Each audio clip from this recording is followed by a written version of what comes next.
Hey lovely ones, Anushka here, and today I'm going to give you 6 reasons why being a sensitive person or an empath is a good thing, because I know what it's like to feel like it's a curse, and sometimes sensitive people get a really bad rap, and we're told to just toughen up and not be so sensitive. So today I just wanted to cheer you up a bit and just give you 6 reasons as to why it can be a good thing. And before we go on to do this, I just want to say that, there's so many different types of sensitivity. With this video, I'm talking about being somebody who is sensitive to their own emotions, as well as sensitive to the emotions of others and their environment. That's the kind of person I'm talking about with this video, because sometimes you do get people who are only sensitive to what they're feeling and aren't very sensitive to other people, and that's kind of arrested development. That's what we're like when we're toddlers. We are the most important thing, and what we feel is the most important thing, and we don't really have much of an awareness of other people's needs and desires and feelings. So that's a different kettle of fish, and I'm not discussing that here. But that is something that, we mature out of, and if we don't, it's something we have to learn to mature out of in order to sustain healthy relationships. But anyway, back to HSPs, highly sensitive people, and empaths, and 6 reasons why it's really not so bad to be a sensitive person. Okay, so number 1, you feel things on a much deeper level, and as such you can experience pain and suffering and hurt on a really deep level, and it can be debilitating, but at the same time this means that you can experience such joy, such profound beauty and connection with things and love, and that is a really beautiful thing. It's almost like you have more colors in your palette to paint with, because if we limit ourselves, if we're somebody who's fearful of feeling intense emotions and we shut that ability off, then our range of emotions is really small, and we miss out on some really beautiful things, of course, as well as some painful things. So that is one really lovely thing, is you can have some incredibly profound experiences, and they can be triggered by something just small, but it can really connect with your heart, and you can really you can feel one with things just from, I don't know, watching rain, the rain falling outside your window and the leaves blowing in the wind, and you can just feel a sense of connection and spirit and just love. And so that is one really nice thing, that's really positive, is we have the ability to experience deep gratitude, deep love and deep joy. And I always like to say that the ability to which you can feel like negative and bad is also the ability to which you can feel positive and good. So the greater depth on that side, the greater the depth on that side.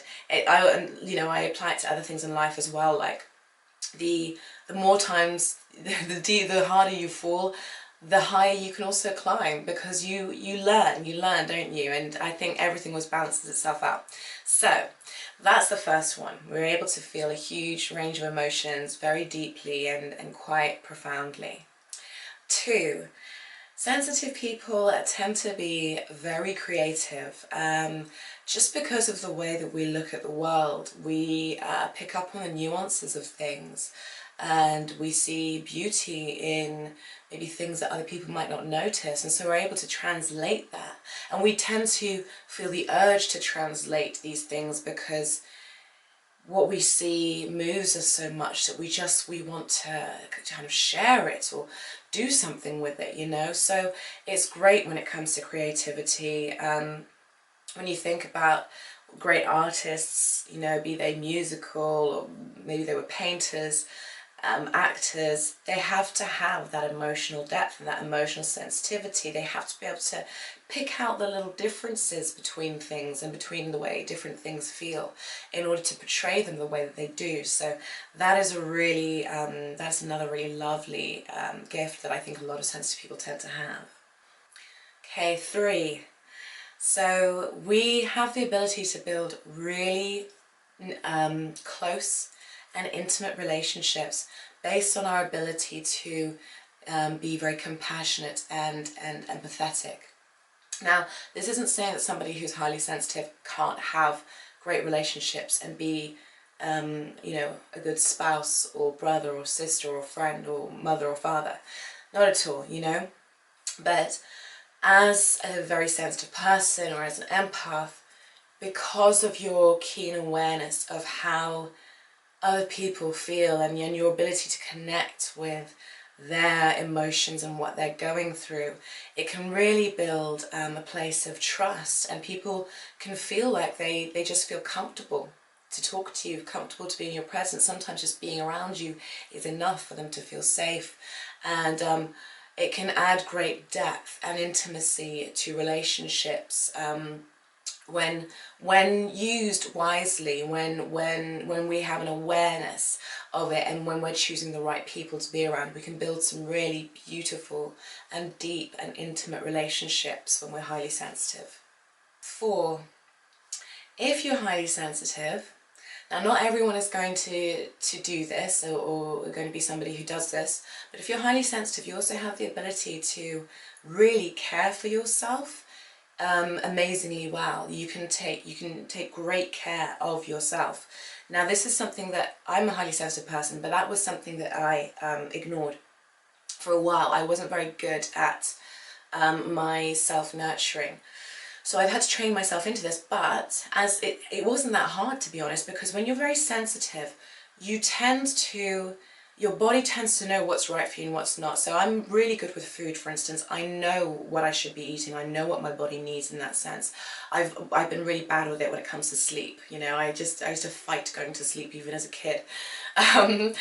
But if we're highly sensitive, we can use that on ourselves to listen to our bodies and to figure out what it is our bodies need, and to really tune in, and therefore we can practice really great self-care.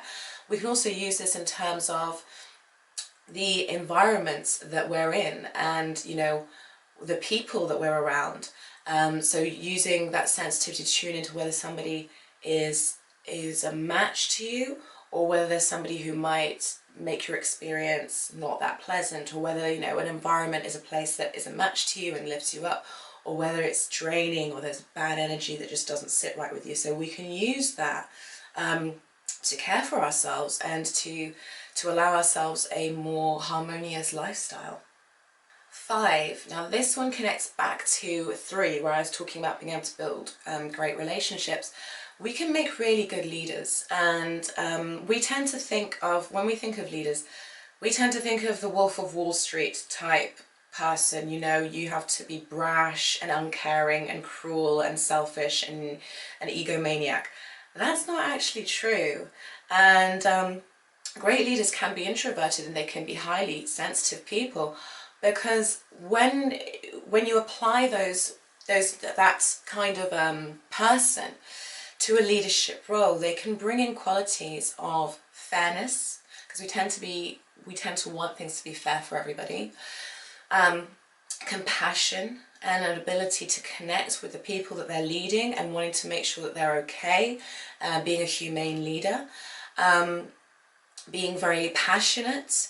That's another thing that a sensitive person can bring to a leadership role. Another thing is, this is something that I've noticed that people who are quite emotionally sensitive seem to pick up on trends ahead of time. I've always had a knack for doing this. It's been weird, you know, and it used to spin me out at times. But we tend to have this ability to guess trends that are going to come in. So I mean, that is a real gift, because it's almost like you're connected to the wider consciousness.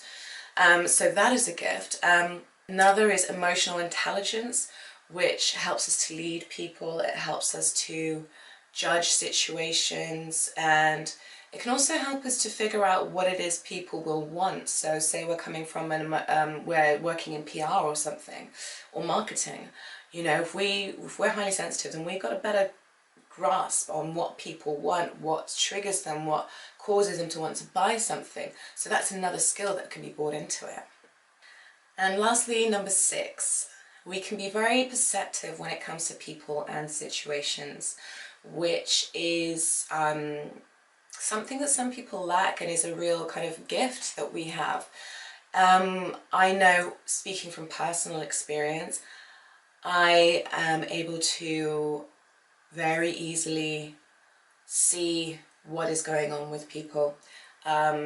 Sometimes eerily so, to the point where I kind of seem to know more about what's really going on underneath the surface than they do.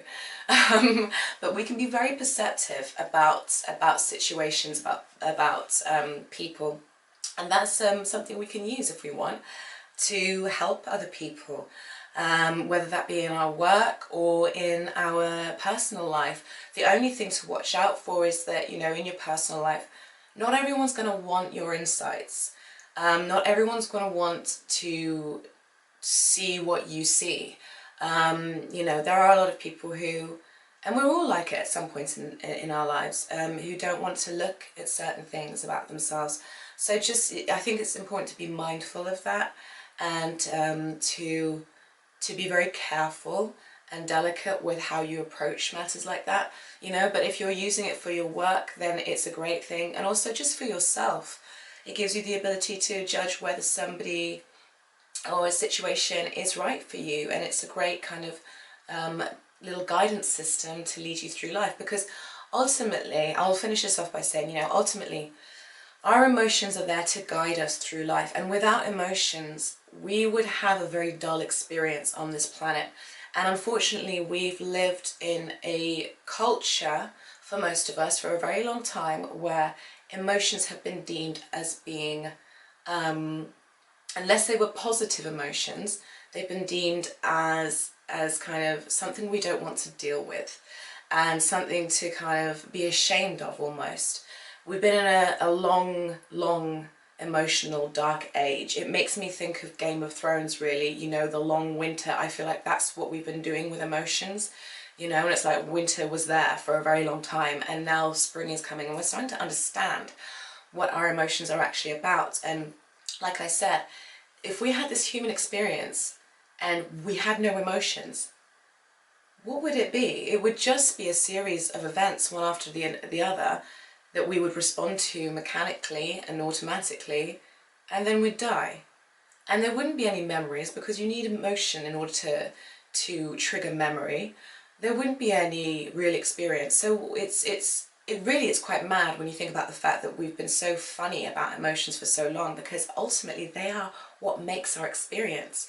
So, you know, I think people are starting to become more sensitive, and people are being required to become more sensitive now than they have been. Now I'm talking about people who maybe weren't, because people are starting to see that you cannot just keep on going if you've got core wounds, and you cannot have good relationships if you're not compassionate, and if you're not aware and sensitive to the needs and feelings of others. So those who aren't very sensitive are being called on to become more sensitive to themselves and to others. So really, something that was once looked down on as kind of, you know, it was associated with femininity, wasn't it? And you know, we haven't really been on, we haven't had the upper hand, have we, for quite a few thousand years, if not longer. So it was something that was kind of deemed unnecessary. But now I feel like, you know, we are starting to become highly sensitive people, and empaths are starting to become the people who are helping those who don't have those skills. We're helping them to bring in an understanding of themselves and others, and we're helping to usher in this better, more harmonious age of man. So ultimately it's a really positive thing, and I just wanted to share some reasons why it's positive with you today, and I hope you enjoyed them. I'm going to do a video as well on how to cope with sensitivity, if it